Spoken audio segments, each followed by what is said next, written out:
বহুদিন পর আজ তোমাদের সাথে একটা ব্লগ শেয়ার করতে চলেছি।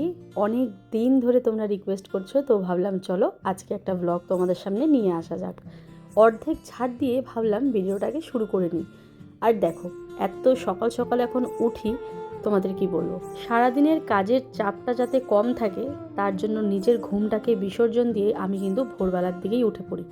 কারণ একটা সংসারে একটা বই জানে যে তার কত কাজ থাকে। উপর থেকে দেখা গেলে মনে হয় যে ইস, কী এমন কাজ, কী এমন কাজ। যারা এটাকে ফেস করে তারাই কিন্তু একমাত্র জানে যে কী এমন কাজ। সুপ্রভাত, সবাই কেমন আছো? আশা করি ভালো আছো, সুস্থ আছো। কোচবিহার জেলার এই ছোট্ট গ্রাম থেকে আমি প্রিয়া নতুন আরও একটা ভিডিওতে সবাইকে অনেক স্বাগত, অনেক ভালোবাসা। আজ বহুদিন পর ব্লগ করছি, অনেক মানে খুশি লাগছে। বহুদিন পর, হ্যাঁ অনেক দিন পর আমি ব্লগ করছি আজকে, দারুণ লাগছে। শুধুমাত্র তোমাদের রিকোয়েস্টে, তোমরা এত এত করে রিকোয়েস্ট করছিলে প্রিয়া একটা বড় ব্লগ দাও, ব্লগ দাও। তো ভাবলাম চলো আজকে একটু কষ্ট করে হলেও তোমাদের সাথে ব্লগটা শেয়ার করি। তো চলো, বাসি কাজ বলতে অর্ধেক আমার হয়েছে আর অর্ধেক বাকি আছে, তো সেগুলো এখন তোমাদের সামনেই সারবো। আর খেতে দেখো কত সুন্দর শাক সবজি, পুরো ক্ষেত আমার ভরে গেছে। তবে বাঁধাকপিটা এতটা ভালো হয়নি, তোমাদেরকে দেখাবো কী কী হয়েছে একটু পরে দেখাই। তার আগে বাসি কাজগুলো সারি, না হলে আবার খুশ বাবা জীবন আমার উঠে পড়বে। আয়ুষের স্কুলে 7ই ফেব্রুয়ারি স্পোর্টস আছে, বাট এবার ওকে আমি অংশগ্রহণ করতে দেইনি, কারণ যে এবার একটু শরীরটা ওর একটু খারাপ, তো আবার যদি ব্লাড কমে যায় এই রোদে দৌড়া ঝাঁপা করতে নিয়ে, তো এই জন্য আমি এবারে বন্ধ রেখেছি। তো এবারে ওকে প্র্যাকটিসও আর যেতে দিচ্ছি না, মানে আজকে প্র্যাকটিস ছিল, আজকে কোনো স্কুল হবে না। তো বলেছে যেই বাচ্চারা স্পোর্টসে অংশগ্রহণ করেছে তাদের আসতে, তো আমি ওই জন্য দেইনি আজকে আয়ুষকে যেতে। আর মাঝখানে অনেক কদিন স্কুল বন্ধ ছিল, ওই খেলাধুলার জন্য ক্লাস হয় না, বন্ধ দেয়, তারপর বিভিন্ন হলিডেগুলো ছিল, যার জন্য আমি কিন্তু 1 সপ্তাহ একটু বেশি হলো, 9-10 দিন হলো আমি কিন্তু গ্রামের বাড়িতেই আছি। আর আমার যেই কাজটা আমি বর্তমানে করছি সেই কাজগুলো মানে এখান থেকে করতে হচ্ছে। এবার ফ্ল্যাটে যাওয়া আসা করলে আবার অসুবিধা হয়ে যায় খুশকে নিয়ে, খুশের আবার হালকা ঠান্ডা লেগেছে। তো বন্ধগুলো যেহেতু আছে, মাঝে 2-3 দিন খালি খোলা ছিল, তো আয়ুষের বাবা এখান থেকে আয়ুষকে নিয়ে গেছে। তো আর হয়তো কয়েকটা দিন আছি, তারপরে চলে যাব, যেহেতু সামনেই এক্সাম। তো চলো আমারও কাজগুলো এদিকে সারি, আর মানে গ্রামের বাড়িতে যেই কাজগুলো হয় সেগুলো সারি, তারপরে ফ্ল্যাটে যাব। তো চলো বন্ধুরা, ব্লগটা দেখতে থাকো, আশা করি ভালো লাগবে।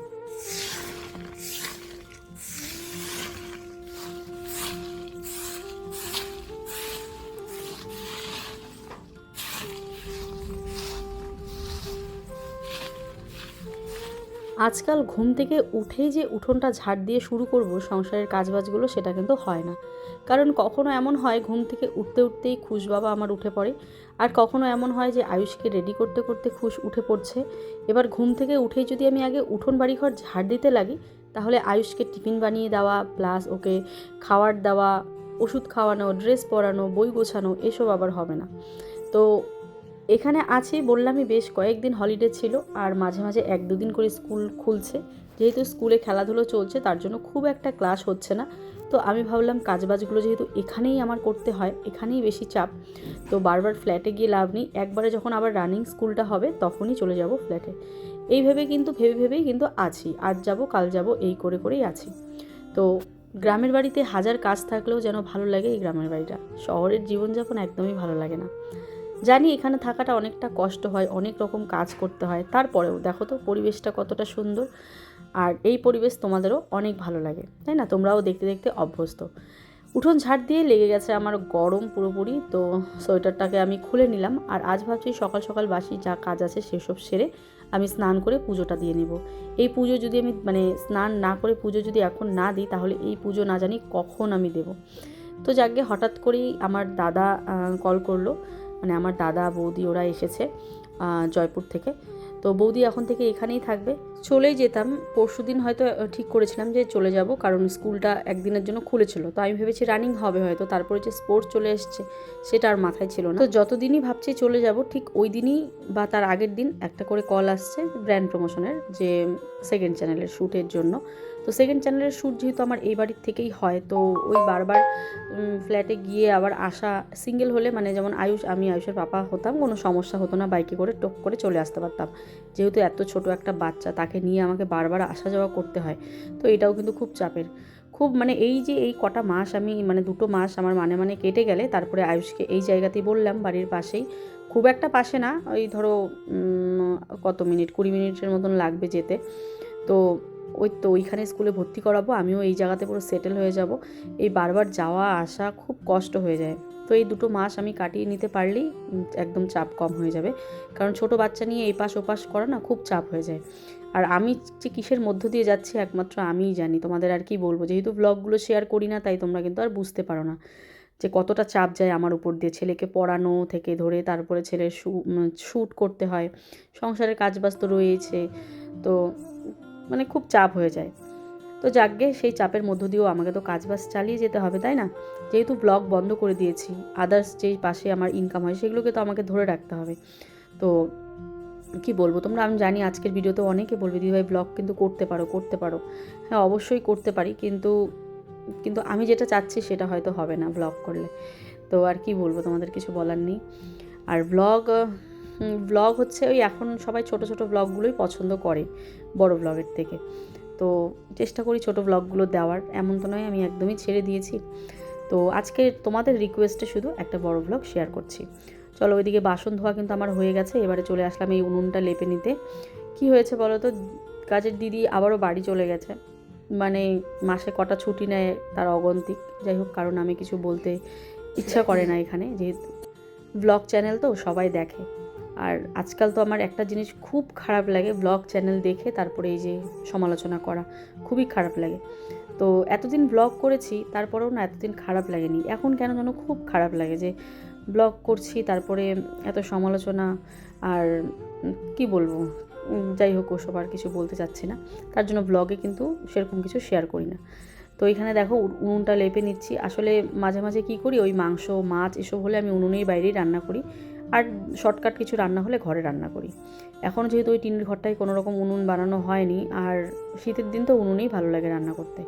তো যেই জায়গাটায় রান্নাবান্না করি সেটা সবসময় মুছে পরিষ্কার রাখার চেষ্টা করি। যেমন আমরা গ্যাস সবসময় রান্না করার আগে বাসি গ্যাস মুছে তবেই রান্না করি, তো সেরকম উনুনটাও বাসি উনুন মুছে কুছে তারপরে রান্না করতে হয়। তো এটাকে মুছে নিলাম। মোটামুটি বাসি কাজকর্মগুলো সমস্ত কিছু শেষ। এবারে ভাবছি স্নানটা করে পুজো দিয়ে নিই, যেহেতু এখনও পুচকু ঘুমাচ্ছে, আয়ুষের বাবা বিছানায় আছে বলে ওই ধরে থাকলেই ঘুমায়। তো মোটামুটি বাসি কাজকর্ম সমস্ত কিছু শেষ, লেপে নিলাম। আর এই জুতোগুলো বার করেছি ধোবো বলে, তো দেখি আজকে যদি সময় পাই ধোবো, না হলে জানি না কখন ধোয়া হবে, কারণ কি বলতো আইনের কাজ যেগুলো সেগুলো সারি আগে। তো চলো, কাজের দিদি নেই তাই চাপটা অনেকটা বেশি। বাড়ি গেছে, কি বলবো, মাসে যে কতবার ছুটি নেয় তার কোনো ঠিক নেই। চলো এবারে এই ঘরের বিছানাপত্র ঝেড়ে ঝাড় দিয়ে মুছে বের হই, কারণ ঠাকুর পুজো আছে, আবার ঠাকুর পুজো দেবো, সেই জন্য। যেহেতু একা একা কাজ করছি, সেই কবের থেকে এই কাপড়গুলো এখানেই পড়ে আছে, ভাঁজ করার আর সময় সুযোগ কিছুতেই হয়ে ওঠে না। 3-3টে ঘর গোছাতে হয়, তারপর স্নান পুজো রান্না বান্না, আর এই যে কাপড়গুলো জমে গেছে। তো ভাবলাম চলো আজকে একটু সময় বার করে আগে কাপড়গুলো ভাঁজ করে নিই। কী হয়, তাড়াহুড়োর সময় বাচ্চাকে যখন প্যান্ট জামা পরাতে নিই তখন আর খুঁজে পাই না, তখন মনে পড়ে আরে বিছানায় তো রেখে আসা হয়েছে কাপড় ধোয়া কাপড়গুলো। তো তখন এই যে এখান থেকে এসে দৌড়ে দৌড়ে নিয়ে যাই। খুশের জামা ভাঁজ করতে করতে আমি একটু গন্ধ শুকতে ভীষণ ভালো লাগে, মনে হয় যেন খুশকে জড়িয়ে ধরে আছে এরকম লাগে। খুশ যেহেতু এখন ঘুমাচ্ছে, আর সকাল টাইমটা ঘুমাতে ঘুমাতে আমি দেখো কতগুলো কাজ ছেড়ে নিচ্ছি। তো যেহেতু স্কুল বন্ধ, আয়ুষও ঘুমাচ্ছে, খুশও ঘুমাচ্ছে, খুশের বাবাও ঘুমাচ্ছে। তো এই ফাঁকে উঠে ওই যে বললাম নিজের ঘুমটাকে আমি বিসর্জন দিয়ে আমি চাই সংসারের কাজগুলো সেরে নিতে, কারণ পরে যাতে আমার চাপ না হয়। 3জনই একসাথে যখন উঠবে দেখবে, ছেলে মানুষ তো, ছোটোরও মানে ছোটোকেও খাওয়াতে হয়, আয়ুষকেও খাওয়াতে হয়, খাবার দিতে হয়, হাতে তুলে দিতে হয়, তারপর আয়ুষের বাবার খাবার বানাতে হয়, আবার মানে বুঝতেই পারছো ঘুম থেকে উঠলে খুব সমস্যা হয়ে যায়। যতক্ষণ এরা ঘুমাচ্ছে চেষ্টা করি তাড়াহুড়ো করে কাজগুলো সেরে নেওয়ার। তো এই যে দেখো এবারে ঘরটাকে ঝাড় দিয়ে নিচ্ছি। বেশ 2 দিন থেকে না ঘরটাকে আমি ভালো করে পরিষ্কার করতে পারছি না, কোনো রকম উপরে উপরে পরিষ্কার করছি। তো ভাবলাম আজকে একটু ভালো করে পরিষ্কার করে নিই। এই যে দেখো আজকে ভালোভাবে একদম পরিষ্কার করে এখন আমি কিন্তু মুছে নেব। আর ওই যে নাইটি বার করে রেখেছি, মানে স্নান করে এসে পরবো আর কি নাইটিটা। দিকে চলে আসলাম আমি স্নান টান করে। তো পুজো দিয়ে নিই, এখন 9:30টার মতন বাজে। তো পুজো দিয়ে নিয়ে তারপরে যে আয়ুষ উঠেছে, আয়ুষকে খেতে দেবো। আমিও কিছু খাইনি, খাবো, আয়ুষের বাবাও খাবে, খুশও উঠে গেছে, খুশকে খাওয়াতে হবে। তো দেখো এখানের ফুল গাছটা কত সুন্দর হয়েছে, এই দেখো, আর অনেক ফুল ফুটেছে চারিদিকে। মানে আমরা যেহেতু চারা লাগিয়েছিলাম, তো তখন তো ফুল ছিল না, এখন ফুল হচ্ছে, প্রত্যেকটা গাছে ফুল এসছে, মানে এত সুন্দর লাগছে দেখতে, মানে কি বলবো। এই দেখো প্রত্যেকটা গাছে ফুল এসছে। ডালিয়া গাছ, এটা ডালিয়া গাছেও কড়ি চলে এসেছে। চলো এখন আবার আমাদের ওই বাড়িতে যাব। কারা এসেছে এত বছর পর তোমাদেরকে দেখাবো। যেই মানুষটা কি বলবো একটা সময় আমার দুঃখের সাথে ছিল সেই লকডাউনে, মানে ওর আর আমার কপাল একই ছিল, মানে কি বলবো ওই সময়টা অনেক দুঃখে কষ্টে আমরা কাটিয়েছি। তো চলো তোমাদের দেখাবো, প্রিয় মানুষ বলতে পারো। কাল রাতে এসেছে, আয়ুষের বাবাকে নিয়ে এসেছে স্টেশন থেকে। তো বাড়িতে যাই, তারপর তোমাদের সাথে শেয়ার করবো। তবে আগে পুজোটা দিয়ে নিই। চলে আসলাম এবারে দেখো পুজো দিতে। আর তুলসী মন্দিরটা আমি যে একটা ঝাড়ু নিয়েছি, ঝাড়ু দিয়ে পাতাগুলোকে ঝাড় দিয়ে নিই। পাকা তো ধুলো বালি, আর এখন দেখবে হাওয়ার দিন, কিন্তু এত হাওয়া হয় দুপুর সময় কি বলবো। তো সেই হাওয়াতে আর কি ধুলো বালি পাতা বাড়িঘর একদম অন্ধকার। এই যে এখন হাওয়া বাতাসের দিন এসছে, সমস্ত মানে ধুলোই ধুলো হয়ে যাবে বাড়ি। তো যাকে ঝাড় দিয়ে নিয়েছি, ঝাড় দিয়ে এবারে দেখো জল ঢেলে দিই, তাহলে আমার সুবিধা হয় আর কি। আর যদি পাতায় পাতায় জল ঢেলে দিই না, পাতাগুলো চিপকে যায়, উঠতে চায় না। আর হাত দিয়ে পাতাগুলো তুলতেও কষ্ট হয়, তাই আমি সাইড দিয়ে কিন্তু ঝাড় দিয়ে নিলাম। আজকাল আমাদের বাড়িতে ফুল ফুটছে এক দুটো করে, আর বেশ ভালো লাগছে পুজো দিতে। এগুলো সিজন ওয়াইজ হয়নি, মানে সিজনের পর হয়েছে আর কি। আর এই যে এই ফুল গাছটা দেখতে পাচ্ছ, জানি না এটা কি ফুল, এত সুন্দর গন্ধ, আর সাদা সাদা ফুলগুলো ফোটে। এটা কিন্তু আমার শ্বশুর বাবার লাগানো। গাছটার থেকে ফুল তুলছি আর ভাবছি, একসময় ভেবেছিলাম এই চারাটাকে আমি ফেলে দেবো, কোনো ফুল হচ্ছিল না, কিছুই না। তারপরে ওর বাবা বললো না, এটা বাবা লাগিয়েছে, ফুল হবেই। তো দেখো এই যে কি সুন্দর শীতে ফুল হয়েছে, সাদা সাদা ফুল আর কি, খুব ভালো লাগে। মানে ফুটে গেলে বেশ ভালো লাগে দেখতে, আর গন্ধটাও সেই সুন্দর। তো বাবা নেই, দেখো বাবার হাতের গাছের ফুল দিয়ে এখন আমি পুজো করছি। তাহলে দেখো একটা বছর আগেও মানুষটা ছিল, আজ মানুষটা কিন্তু আমাদের সাথে আর নেই। ভাবতেই কীরকম লাগে, তাই না? ফুল তুলছি আর বাবার কথা মনে পড়ছে। তো যাকে এখানে তুলসী মন্দিরে চলে আসলাম, এবারে জল ঢেলে আগে ফুল জল দিয়ে নেব, তারপরে আগে ঘরের ঠাকুর পুজো দেবো। এখানে ফুল দিয়ে সাজিয়ে নিচ্ছি।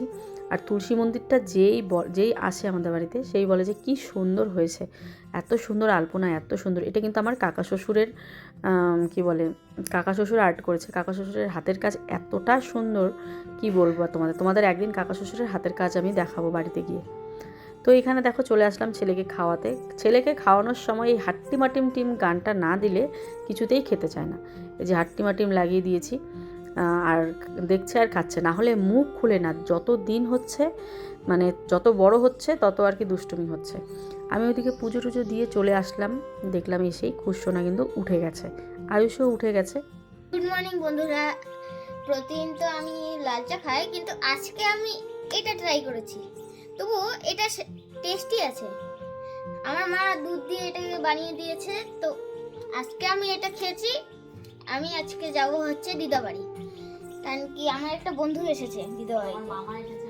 এই যে আমার মামা এসেছে, মামি এসেছে আমার দিদাবাড়িতে, অনেক বছর পরে এসেছে। যখন আমি বয়স 6 ছিল, 6 কত ছিল, 4 বছর যখন ছিল, তখন আমি এই যে আমার দাদার সাথে সেই খেলতাম ছোটবেলায়। তাই এখন অনেক বছর পর আজকে এসেছিল, তাই আমি যাব হচ্ছে আজকে আমাদের মামার বাড়ি। আজকেও খাইয়ে নিলাম, আয়ুষও খেয়ে নিল।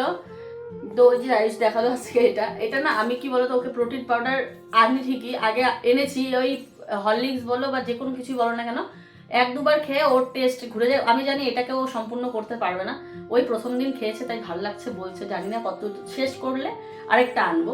আর দেখে এনেছি আয়রনটা যাতে কম থাকে আর কি, এই জন্য আমি এইসব খাওয়াই না। কি বলতো আয়রনের পরিমাণটা বেশি থাকলে তো সমস্যা হয়ে যায়, এই জন্য প্রোটিন পাউডারগুলো আমি খুব একটা খাওয়াই না ওকে। আর খেতেও চায় না, না দুধ খায় না কিছু, ওই ডিম এসব খায়, ডিম কলা আর লাল চা এগুলোই খায়। আবার গোলা রুটি করে দিলে খায় সকাল টাইমটাতে। তো আজকে যেহেতু স্কুলে যায়নি, তো সেই জন্য আজকে সকালবেলা সেরকম ভারী কিছু টিফিন হয়নি। স্কুলে গেলে ভারী টিফিন হয়। তো ওই যে প্রোটিন পাউডারটা বিস্কিট দিয়ে খেলো। তো আমার ওইদিকে কাজ শেষ, স্নান করে তো পুজো দিয়ে আসলাম। এবার খুশসোনাকে খাইয়ে নিলাম। এবার খুশসোনাকে একটু পরিষ্কার করব, করে বিছানাটা পেতে নেব, ব্যাস আমি তারপর রেডি হবো ওই বাড়িতে যাওয়ার জন্য। সমস্ত কাজ শেষ, শুধুমাত্র সার্ফের জন্য বাসন কাপড়টা ধুতে পারলাম না। আর দুটো কড়াই ছিল, ওই দুটো কড়াই আমি ওই আমার যা বলেছিল কি বলে একটা পাউডার পাওয়া যায়, ওটা দিয়ে মাজলে বলে কড়াইটা পরিষ্কার হয়, ওটার অপেক্ষায় ছিলাম। আমি যে আয়ুষের বাবা আনবে হয়তো, তো যাকে ওটা এসে পরে আনতে হবে, ওটা আছে। বেরিয়ে পড়েছি, খুব গজমতি সেজে ফেলেছি। তো চলো এবার যাই, জামার সাথে জুতোটা একদম ম্যাচ খাইনি, এই দেখো। চলো, মামার সাথে এসে দেখা হয়ে গেল, প্রথমবার মামা দেখছে।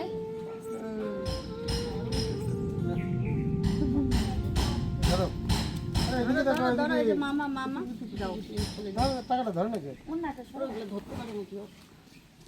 এই তো ধরে বলছে, এই তো দরকার নেই আমাদের পয়সা না।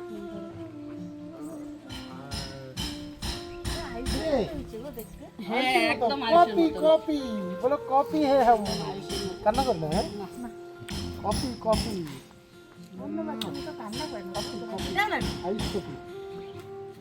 আসো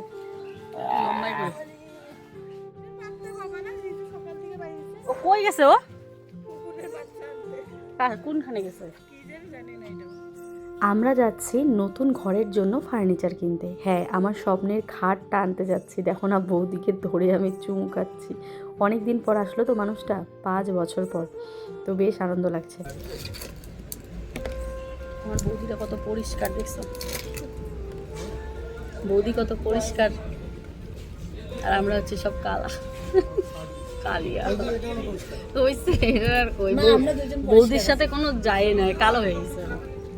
ফার্নিচারের দোকানে যাওয়ার আগে বৌদি বললো আমি খাবো, আমার খিদে পেয়েছে। মানে বাড়ির থেকে আমরা কেউই কিছু খেয়ে বার হইনি, তো দাদা এই যে খাসির মাংস দিয়ে সবাইকে খাওয়ালো।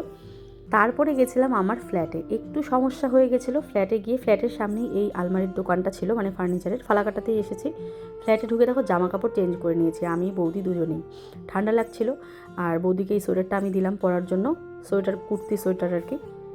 আর ওইদিকে আমিও জামাটা একটু চেঞ্জ করে নিলাম। একটু সমস্যা হয়েছিল, সেটা না হয় আর নাই বললাম।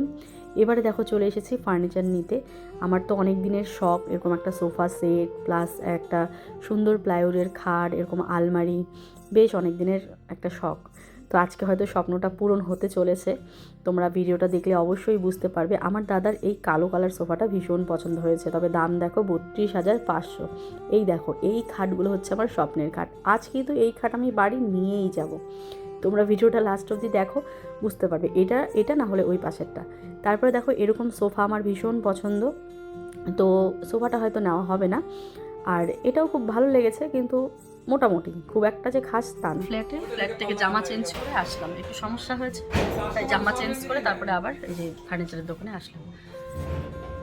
আর একটা নেওয়া হলো আলমারি। হ্যাঁ, তো তোমরা লাস্ট অবধি ভিডিওটা দেখো, বুঝতে পারবে। দেখো ফাইনালি বাড়িতে ঢোকানো হচ্ছে। তবে কার বাড়িতে বলো তো? আমার দাদার বাড়িতে। হ্যাঁ, দাদার নতুন বাড়ি, নতুন বাড়ির জন্য নতুন ফার্নিচার কিনবে, তার জন্য আমাকে দাদা নিয়ে গেছে। বলে বোন তোর পছন্দ, আমাদের সবার পছন্দ। ফাইনালি বৌদির ঘরে খাটটা লেগে গেল। বিশ্বাস করো, এমন একটা মানে খাট আমার পুরো ড্রিম, চাইলে পূরণ করতে পারি। এমন একটা ড্রিম চাইলে আমি এক্ষুনি পূরণ করতে পারবো, কিন্তু থাক, শাশুড়ি মা যে খাটটা দিয়েছে সেটা দিয়ে দেখি কতদিন চলা যায়।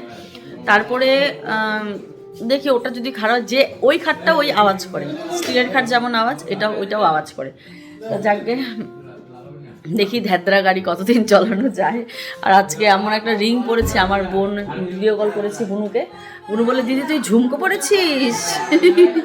মানে আমি খুব একটা সাজি না তো, আর সাজলে পরে তখন মানুষ মানে ভাবে যে বাবা সেজেছে। কাই মাই মাথা শেষ। আয়ুষের পাপাটা বেশি চিল্লায়। যাই হোক, অসাধারণ লেগেছে আমার, এটা আমার পছন্দ, অসাধারণ লেগেছে। দাদার যে ঘরের যত কাজ আছে সব আমার পছন্দ, তাই জন্য দাদা আমাকে নিয়ে গেছে। আলমারিটা যে আনা হয়েছে সেটাও আমার পছন্দ, মানে বৌদিও পছন্দ করেছে, মানে আমার বৌদি আমার উপর ছেড়ে যাবে, তুমি যেটা পছন্দ করো আমার ভালো লাগে। তো ওই যে তারপর আমি পছন্দ করেছি, বৌদি বলে কি সুন্দর হয়েছে। ও বৌদি, খাটটা কেমন হলো? কেমন হয়েছে? এই যে এটা হচ্ছে আমার কিউট ভাগনাটা, বড় হয়ে গেছে আমার সোনা বাবাটা। আর এই যে বৌদি বলো, সত্যি করে বলো কেমন লাগলো? খুবই সুন্দর, স্বপ্নের মতো বলে, অসাধারণ দেখতে হয়েছে। বাবা ভালো লেগেছে খাটটা? ভালো লেগেছে? কেসা লাগা? আচ্ছা बढ़िया। ये अलग है, आईफोन नहीं है, ये सैमसंग है। এই দেখো এই জায়গাটার ডিজাইনটা দারুণ হয়েছে, একটা দারুণ হয়েছে।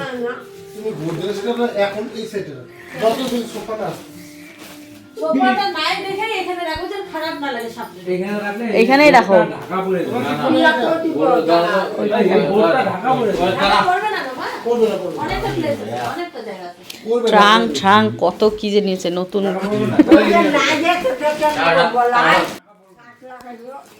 হ্যাঁ হ্যাঁ, এদিকে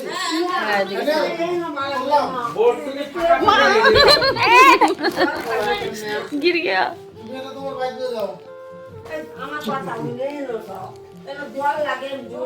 যাকগে, তোমরা কি ভেবেছিলে আমার ঘরে তো জায়গাই নেই। যাই হোক, আমার ঘর আর দাদার ঘর আলাদা নাকি, তাই না?